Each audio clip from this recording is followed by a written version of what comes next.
that secondary is going to have a tough time against them. And if they lock up for some reason Mike Williams and Keenan Allen, they got to deal with Austin Eckler all over the place.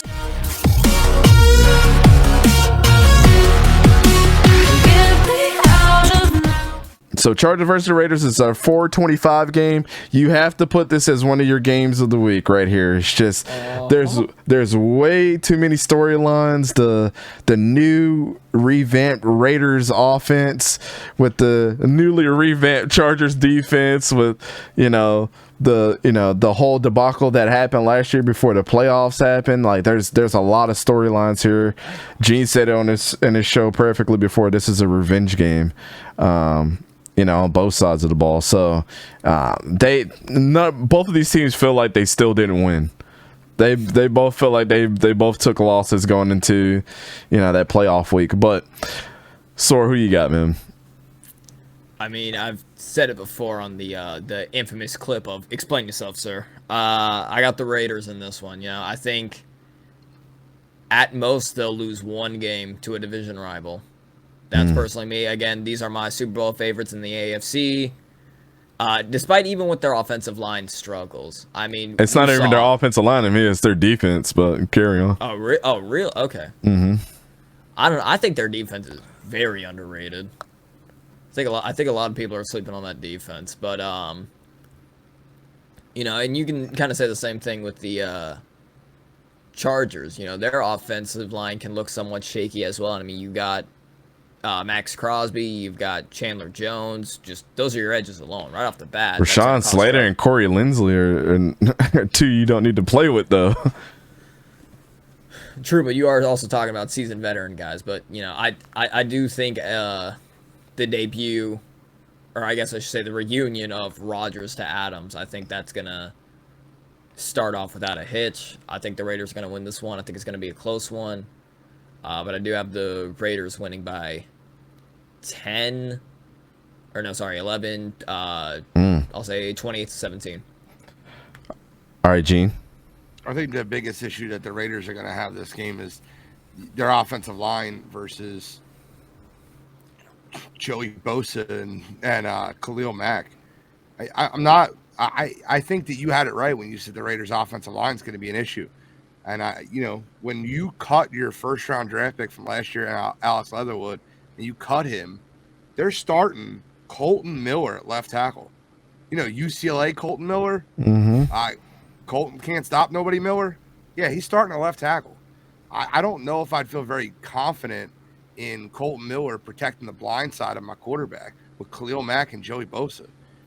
I think that the Raiders' defense is suspect. I think the biggest issue with their defense is they just have two really good pass rushers. I think everywhere else on that defense is not really great. I think their pass rush helps their secondary, but with this Chargers team, they're having so much talent everywhere. I think that in order for the Raiders to make a run this year, Denzel Perryman and Rock Ya-Sin have to have great years. Not good years, great years. Yeah, agreed.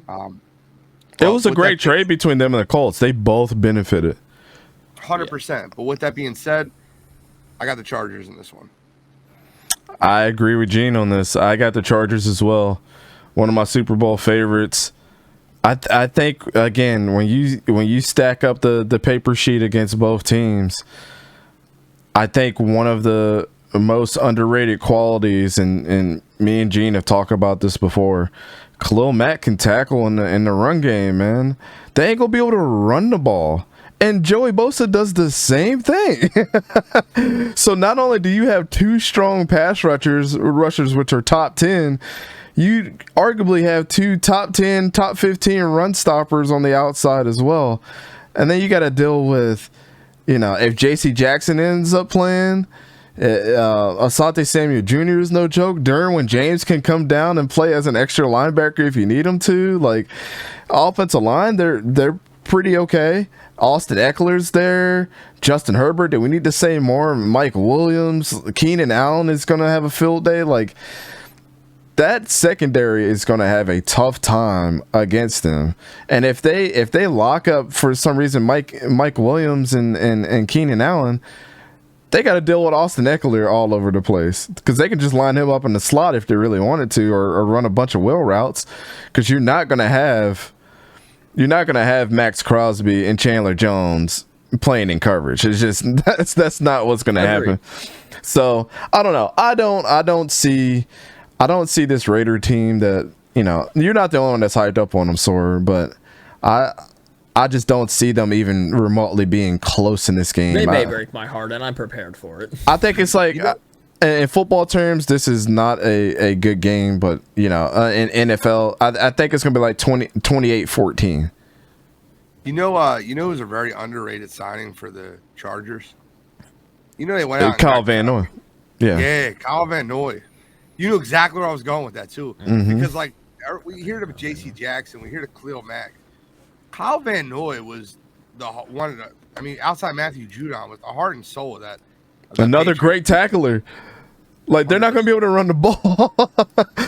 They're going to have a tough time. Noy, Derwin James, those two defensive edge. Oh, man. And leadership qualities from both, too. They got a ton of leaders on their defense. Like, they're going to be a problem this year, man. They are going to be an absolute problem.